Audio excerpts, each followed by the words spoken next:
Childhood trauma takes a multitude of forms: physical, emotional, and sexual abuse, divorce, neglect, substance abuse, and many other examples create adverse childhood experiences, or ACEs. We really had to look introspectively about how we feel about maltreatment. Local and state leaders met at the Las Cruces Convention Center to explore how communities throughout New Mexico can work to reduce and prevent ACEs. Anna's story really started in a basement over 5 years ago. Dr. Catherine Ortega Courtney is co-director of the Anna Age 8 Institute. The Santa Fe nonprofit is named after Courtney's book detailing the data-driven prevention of childhood trauma. While the root causes are numerous, Courtney says child trauma is cyclical. If parents experience childhood trauma, it's more likely that they will pass that along to their kids, and families kind of get stuck in this generational trauma.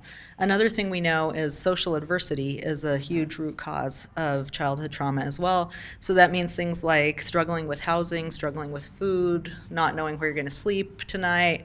Things like that all have a huge impact on childhood and on your brain.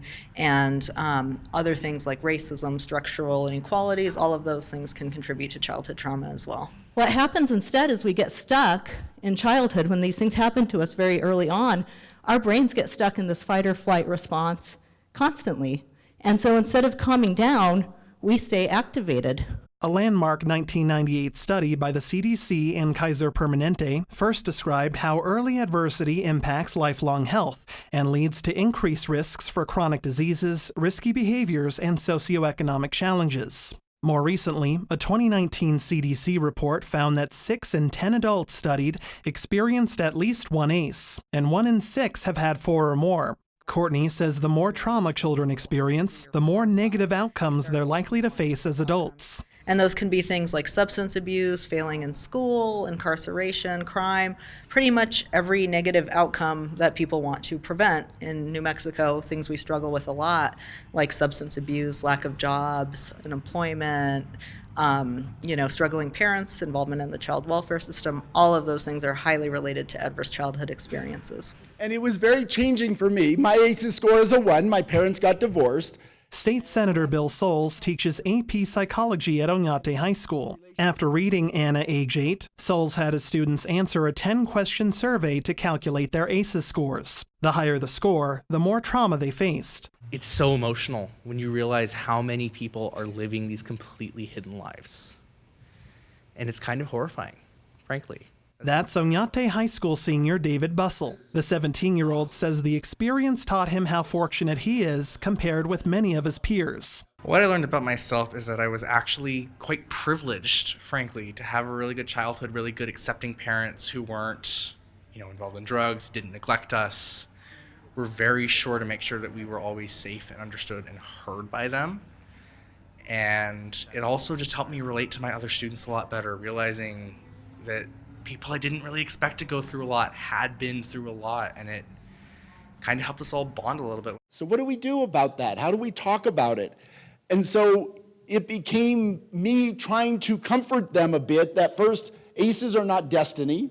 As a state lawmaker, Soles worked to appropriate roughly $1 million in funds to establish the Anna Age 8 Institute. And so as a legislator, that's what I can do. I can appropriate funds so that we aren't going to continue to traumatize children, have them having adverse childhood experiences that are going to get in the way of their learning, of their future.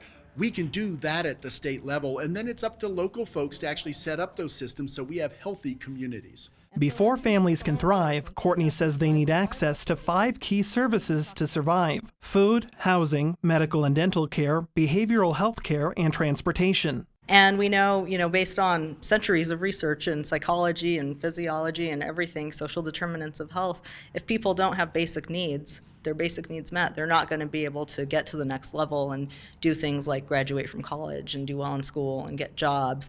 So we really need to make sure our kids have food and shelter and really start with the basics. And then from there, we can go up to things like mentoring programs and job programs and really have our communities thrive as a whole. For students like Bussell, survival is a prime concern in the era of mass shootings. He adds taking part in lockdown drills contributes to childhood trauma. But he wants to see more meetings like this and offers a suggestion. Listen to the students that are going through this and create an environment where they can be heard and can be listened to. Make sure to open up the forum and share your own experiences. I think a big part of why we were able to talk so openly within our classroom about this is our own teacher talked about his ACE, and he cried in front of us about how it affected his life and affects him to this day. So it's just about creating safe environments where they can not only be listened to, but feel like they are being heard. A message these child advocates hear clearly. For KRWG Public Media, I'm Michael Hernandez.